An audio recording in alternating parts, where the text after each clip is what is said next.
Почитувани присутни колеги, на денешната седница на дневен ред е извештајот за 2020 на Државната комисија за спречување на корупција, која што при тоа има утврдено своја мисија и тоа: Државната комисија за спречување на корупција применува и иницира промена на законите, поттикнува нормативно и институционално јакнење, креира антикорупцијски политики и мерки, промовира меѓуинституционална и меѓународна соработка и развива правна култура. Исто така има своја визија која што е всушност да се воспостави ефикасен систем за превенција и репресија на корупцијата и судирот на интереси.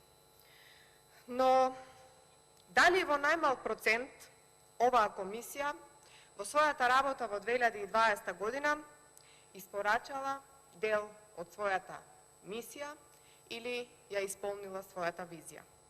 Ако оставиме за тоа да судат граѓаните, сигурно дека одговорот би бил не. Ако се осврнеме на извештаите од меѓународните институции, одговорот исто така би бил не. Не случајно Македонија е ставена на пиедестал на корупција во Европа и пошироко, а вчера и во извештајот на Џо Бајден се зборува за корупцијата. Не случајно Македонија е земја во која што граѓаните немаат никаква доверба ниту во судската, ниту во законодавната, ниту во извршната власт. Ако судиме по извештајот кој што денес е ставен на разгледување со факти и аргументи, и јас, почитувани колеги пратеници, и почитуван представник од страна на Државната комисија, ќе кажам дека Државната комисија оваа година не ја извршила својата работа онака како што треба. Меѓутоа да зборуваме со факти. Фактите зборат дека во 2020 година резултат на работата на оваа комисија се само 2 кривични пријави. И тоа: кривична пријава до обвинителството за една мала политичка партија и кривична пријава за ВД директор на јавно претпријатие. По овие кривични пријави до ден денес нема одговор, односно не е постапено по истите. Останато има уште неколку предмети кои што се иницијативи за судир на интереси, кои за жал од оваа власт никој не ги почитува и не постапува по истите. Зошто сметаме дека е така? Фактите кои ги гледаме од овој извештај зборуваат за слабата активност на ДКСК. Тоа резултира со слаба ефикасност на системот за борба со корупцијата и на крај довербата на граѓаните е навистина многу мала. Еве, да зборуваме за активностите. Од извештајот видовме дека по сопствена иницијатива во 2020 година ДКСК отворила вкупно 102 предмети или направила истраги за истите, што е за помалку од 60% во однос на 2019 година, кога имало 245 предмети.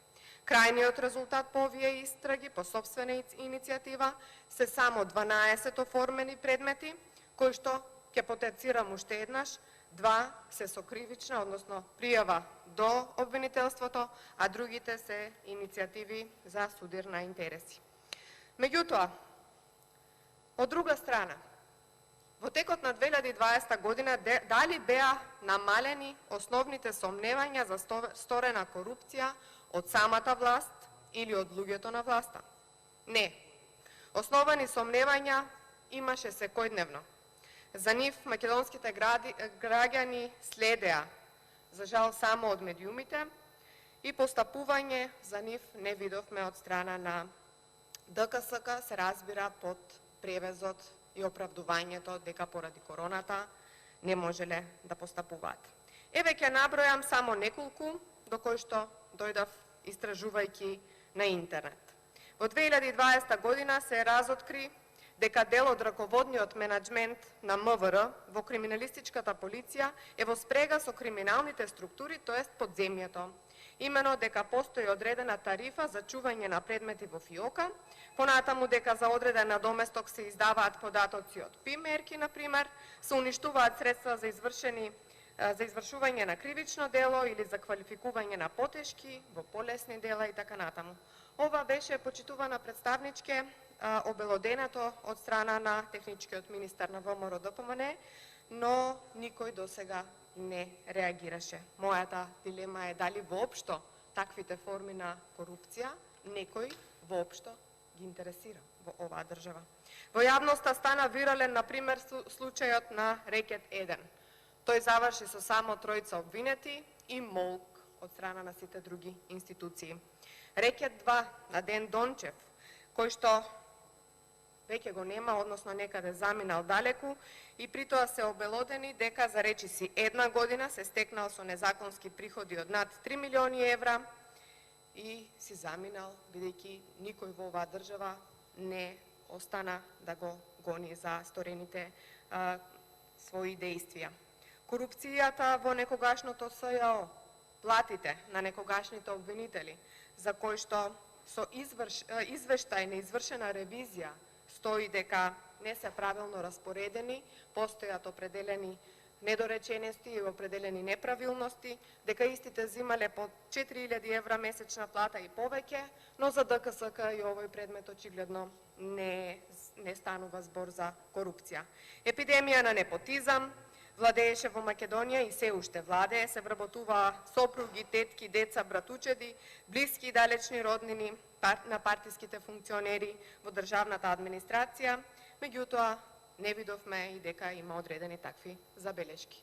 Како велат старите, кучињата лаат, караванот си врви, коруптивни тендери, подкуп на гласочи, доделени десетица лиценци за марихуана на лица блиски до власта или финансиери на СДСМ, афери во судската власт и мешање на првите луѓе од власта во одлуки на Врховен суд, скандали во здравството со тендери и скандали за набавка на шпански респиратори, исплаќање аванси за набавка на вакцини без законски основ од страна на преку сомнителни посреднички фирми со по еден вработен, злоупотреби на воредната состојба со уредби со законска сила за подкуп на гласачи, уредби со законска сила за исплатени плати и надоместоци на тогаш веќе згаснатото СЈО, уредба која за волја на вестината беше укината од страна на Уставниот суд, но надоместоците сепак беа исплатени. Но да, вие можете си, бидејќи може некој да се налути. Токму поради сето ова горе наведено, сметаме дека имаме неефикасност и затоа системот на ДКСК сметаме дека представува неефикасен и е орган се повеќе од ден за ден станува орган кој што власта ниту го слуша, ниту го почитува.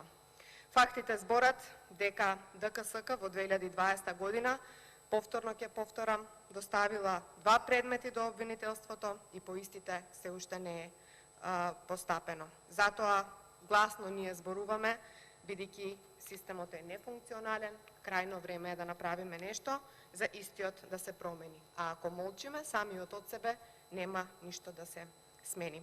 Сега се надевам дека е јасно зошто граѓаните веќе немаат потребната доверба во ДКСК и според мене очигледен е калкулантскиот однос кој што истата го имала во врска со предметите кои што ги постапувала со луѓето од власта.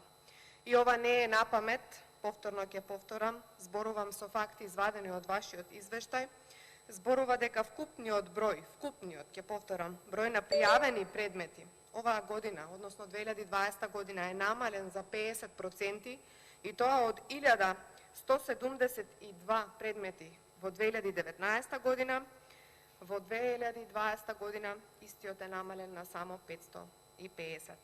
Исто така, морам да потенцирам дека намален е бројот и на пријавени предмети само за корупција за 50%, односно во 2019 година имало 687, а во 2020 година имало околу 400.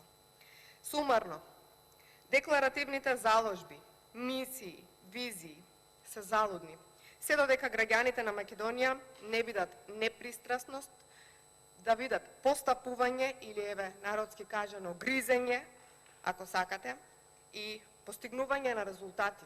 А резултати значат покренување на постапки, враќање на довербата, еднаквост на сите и ефикасност на овој систем.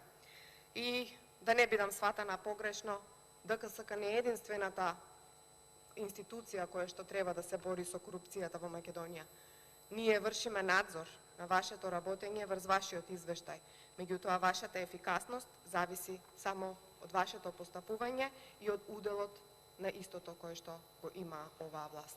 Ви благодарам. Благодарам. Реплика